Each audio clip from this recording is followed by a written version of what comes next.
கோடை காலம் ஆரம்பித்ததுலேருந்து வெயிலோட தாக்கம் ரொம்ப அதிகமாக இருந்தது. என்ன தான் ஃபேனெல்லாம் வேகமாக சுற்றினாலும் காற்று வர்ற மாதிரியே தெரியலை. அந்தளவுக்கு வெயிலோட தாக்கம் ரொம்ப அதிகமாக இருந்தது. அத்தைக்கும் கயலுக்கும் ரொம்ப முடியலை, வேர்த்து வேர்த்து கொட்டிக்கிட்டே இருந்தது. அப்போ தான் கயலோட அத்தை எழுந்து மார்க்கெட்டுக்கு போய் இந்த வெயிலுக்கு இதமாக ஏதாவது சாப்பிட்றதுக்கு வாங்கிட்டு வரலான்னு மார்க்கெட்டுக்கு கிளம்பி போனாங்க.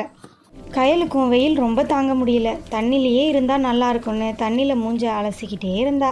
இப்போ மார்க்கெட்டுக்கு வந்த அத்தை தர்பூசணி பழத்தை பார்த்தாங்க. ஆஹா, இந்த வெயிலுக்கு தர்பூசணி சாப்பிட்டா ரொம்ப சூப்பராக இருக்கும் அப்படின்னு சொல்லிட்டு அத்தை தர்பூசணி பழம் ஒன்றை வாங்கிட்டு வீட்டுக்கு எடுத்துகிட்டு போனாங்க.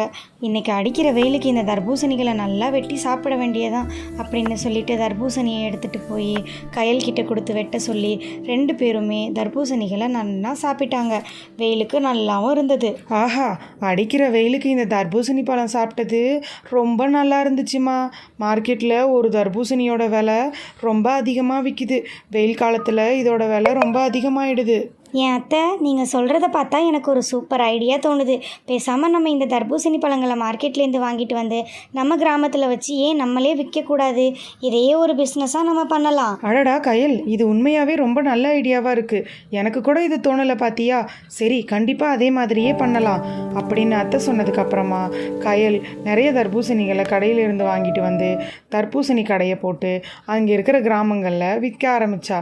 கயலும் கயலோட அத்தையும் நிறைய தர்பூசணிகளை வச்சு விற்றாங்க. நிறைய பேர் வந்து அங்கேருந்து வாங்கிட்டு போனாங்க. அவங்களுக்கு நல்ல வியாபாரம் நடந்தது.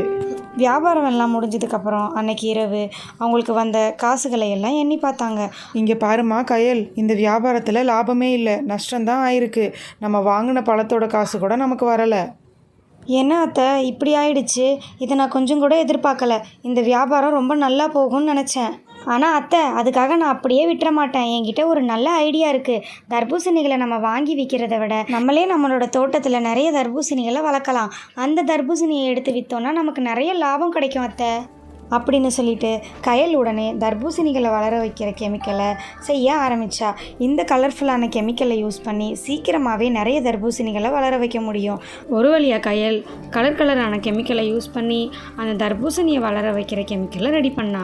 இப்போ கயல் அத்தைக்கிட்ட இப்படி சொன்னா, அத்தை, தர்பூசணிகளை சீக்கிரமாக வளர வைக்கிற கெமிக்கல் ரெடி அப்படின்னு சொல்லிட்டு வீட்டுக்கு வெளியில் இருக்கிற தோட்டத்தில் இந்த கெமிக்கலையும் யூஸ் பண்ணி தர்பூசணி விதைகளை பிதைச்சி வைக்கலான்னு போனாங்க. கயல் மண்ணில் குழி தோண்டி தர்பூசணி விதைகளை வச்சு அது கூடவே கயல் ரெடி பண்ண சீக்கிரமாக வளரக்கூடிய இந்த கெமிக்கலையும் ஒரு ட்ராப் ஊற்றினா.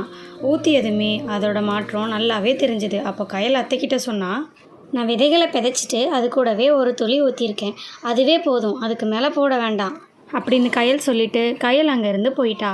கயல் போனதுக்கப்புறமா அத்தைக்கு ஒரு யோசனை வந்தது. மருமக இதில் ஒரு துளி ஊற்றுனாலே நிறைய வளரும்னு சொல்கிறா. அப்போ நிறைய ஊற்றணுன்னா சீக்கிரமாகவே நிறைய வளர்ந்துடும்.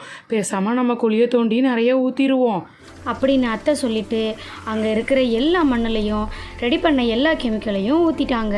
அத்தை ஊற்றிட்டு போன அந்த இரவு மண்ணிலிருந்து வேகமாக செடி வளர ஆரம்பிச்சுது. இப்படியே அந்த இரவு முடிஞ்சு காலை பொழுதும் விடிஞ்சுது. காலை பொழுது விடிஞ்சதும் கயலோட கணவர் அருண் தோட்டத்துக்கு ஒரு வேலையாக போனார். தோட்டத்துக்கு போகும்போதே விசித்திரமாக ஏதோ ஒரு செடியை பார்த்துக்கிட்டே போனார். நிறைய செடிகள் புதுசாக இருந்தது. அதுக்கப்புறம் பார்த்தா அவர் பின்னாடி உலகத்திலேயே ரொம்ப பெரிய தர்பூசணி ஒன்று வளர்ந்துருந்தது. அதை பார்த்து அவர் ரொம்பவே ஆச்சரியப்பட்டு, ஐயோ அம்மா, கயல், 2 பேரும் எங்க இருக்கீங்க? இங்க வந்து நம்ம தோட்டத்தை பாருங்க. இங்க பெரிய தர்பூசணி ஒன்று வளர்ந்துருக்கு. இதை பார்த்த கயலும் அத்தையும் ரொம்பவே ஆச்சரியம் அடைஞ்சாங்க. என்ன, இவ்வளோ பெருசாக வளர்ந்துருக்கு? அத்தை, இது என்னது? நம்ம சின்னதாக தானே விதைகளை விதைச்சோம், ஆனால் எப்படி இவ்வளோ பெரிய தர்பூசணி வளர்ந்தது? கயல், நீ ரெடி பண்ண கெமிக்கலை எல்லாத்தையும் நான் ஊற்றினேன், அதனால தான் இவ்வளோ பெரிய தர்பூசணி வளர்ந்துருக்கு. ஆஹா, என்ன, கயல் ரெடி பண்ண கெமிக்கலை வச்சு தான் இவ்வளோ பெரிய தர்பூசணி வளர்ந்துருக்கா? இவ்வளோ பெருசை வச்சு இப்போ என்ன பண்ணுறது? இந்த பெரிய தர்பூசணியை வச்சு என்ன பண்ணுறதுன்னு கயல் ரொம்ப நேரமாக யோசிச்சுக்கிட்டு இருந்தா. அப்போ தான் கயலுக்கு ஒரு சூப்பர் ஐடியா வந்தது. அருண், அத்தை, இந்த பெரிய தர்பூசணியை வச்சு நம்ம சூப்பராக பிஸ்னஸ் பண்ணலாம். இந்த பெரிய தர்பூசணி பழத்தை 2ஆக வெட்டி உள்ளே இருக்கிற பழங்களை எடுத்து நம்ம சாப்பிட்டுட்டு அந்த பழங்கள் இருந்த குடுவையை நம்ம பெரிய ஸ்விம்மிங் பூல் மாதிரி மாற்றலாம். அடிக்கிற வெயிலுக்கு எல்லாரும் குளுன்னு குளிக்கிறதுக்காகவே கண்டிப்பாக வருவாங்க. கயல் சொன்னதை கேட்ட அருண், இது ரொம்ப நல்ல ஐடியாவாக இருக்குன்னு சொல்லிட்டு அந்த பெரிய தர்பூசணி பழத்தை 2ஆக வெட்டினார். இப்போ கயல், அருண், அத்தை எல்லாரும் சேர்ந்து உள்ளே இருந்த பழங்களை எல்லாம் எடுத்துகிட்டு குடுவையை மட்டும் சூப்பராக க்ளீன் பண்ணாங்க. க்ளீன் பண்ணி முடித்ததுமே அந்த குடுவை ஃபுல்லாகவே தண்ணியை ஊற்றி தண்ணியால் ரொப்பினாங்க. இப்போது அந்த குடுவை பார்க்கவே அழகான ஸ்விம்மிங் பூல் மாதிரி ரெடியாச்சு. இப்போ அந்த ஸ்விம்மிங் பூலில் குளிக்கிறதுக்கு 1 மணி நேரத்துக்கு 100 ரூபான்னு டிக்கெட் போட்டாங்க. ஊர் ஜனங்க எல்லாரும் வந்தாங்க. ரொம்பவே ஆச்சரியமாக பார்த்துட்டு டிக்கெட் எடுத்துட்டு ரொம்ப சந்தோஷமாக குளித்தாங்க. ஊரில் இருந்த சின்ன பசங்களும் ரொம்பவே என்ஜாய் பண்ணி குளிக்க ஆரம்பித்தாங்க. ஏமா மருமகளே, நீ பண்ண ஐடியா ரொம்ப நல்லா இருந்தது. ஆமாம் அத்தை, நீங்கள் நிறைய கெமிக்கலை ஊற்றி பெரிய தர்பூசணியை ரெடி பண்ணிட்டீங்க. நம்ம அதுலேருந்து சூப்பராக பிஸ்னஸும் பண்ணிட்டோம்.